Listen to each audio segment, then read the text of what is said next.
This is just a quick video response to Knifetex about his episode with the United States Postal Service. My most recent episode with the United States Post Office was from a package that Hazman 440 tried to send me, and he did send it to me, but it's pretty much a very similar story. I mean, it's eerily similar. So I get this, you know, Hazman tells me, hey, I sent you a box. Did you get it? Here's a tracking number. So I go check the tracking number, and it says, you know, it's en route or whatever. And then I check later and it says undeliverable. Well, it's like 9 o'clock in the morning, and I know my mailman doesn't come till like 3 in the afternoon.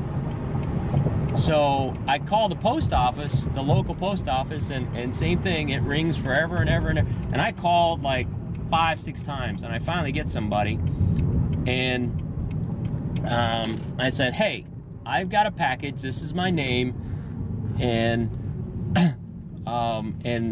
the tracking system says it's undeliverable, and you know, I'm trying to figure out what's up with it. And they said, well, it's probably still on the truck. Call back at, you know, at 11, and then I'll, you know, give him your name and number and address and stuff like that. And I told them what might be the problem, because I had texted Hazman my address, and I put it as street instead of road or something like that. You know, it was supposed to be road, and I put street, or street and put road or something like that. But there's only one street or road with that name in my whole town, in that whole zip code. And, you know, I've gotten stuff in the mail before with road when it should have been street, or street when it should have been road. But I get this, oh, well, and what's funny to me, well, tragic actually, but is it's like they have a patent answer. Oh, it could have been a different driver. Your normal driver wasn't here, so it could have been a temporary driver that doesn't know your address. Yeah, but I got other pieces of mail with my name on it. You know, you would think the guy would be able to say, oh, you know, this is this guy's name, the streets kind of match up, I'll go ahead and deliver it.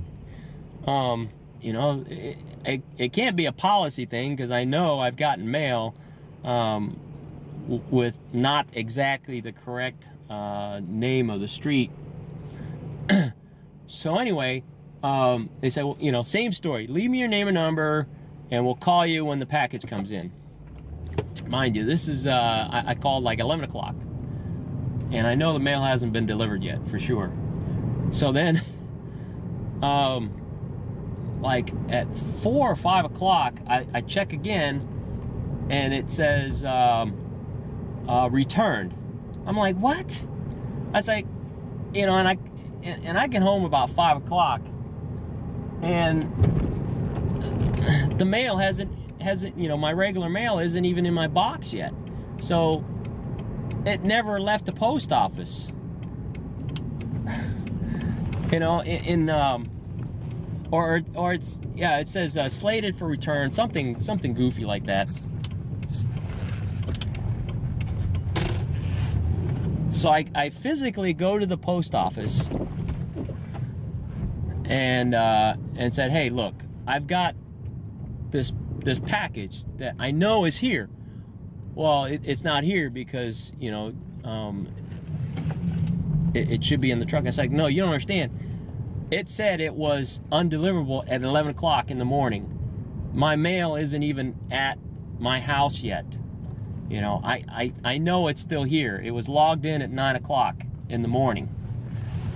Anyway, needless to say, they sent the box back to Hazman. I was like, what the heck?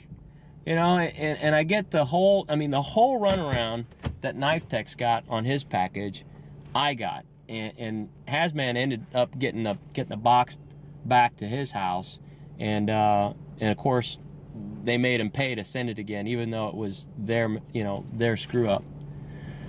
But yeah, brother, I feel your pain. All we can do is write the postmaster. But you know what?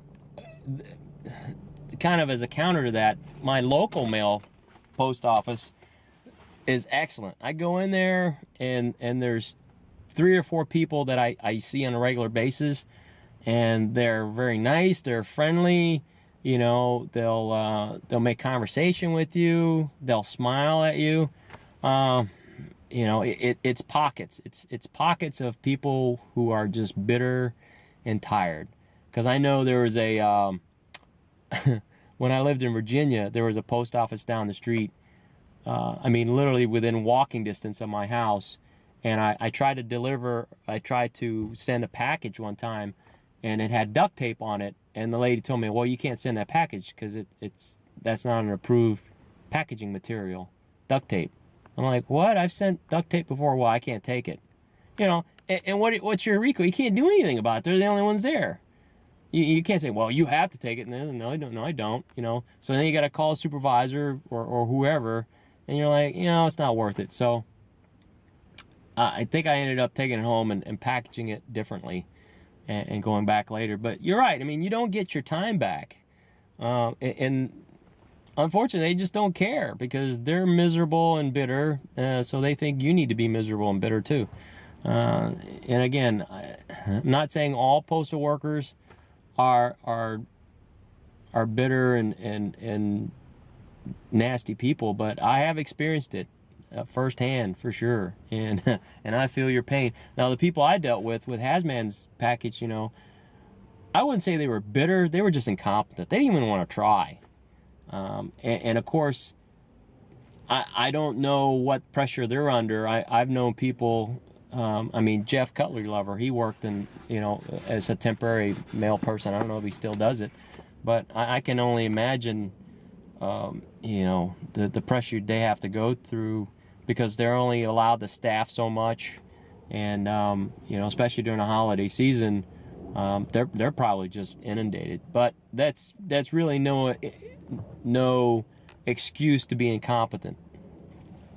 If it was an excuse to be incompetent, anyway, that's all I got. Later.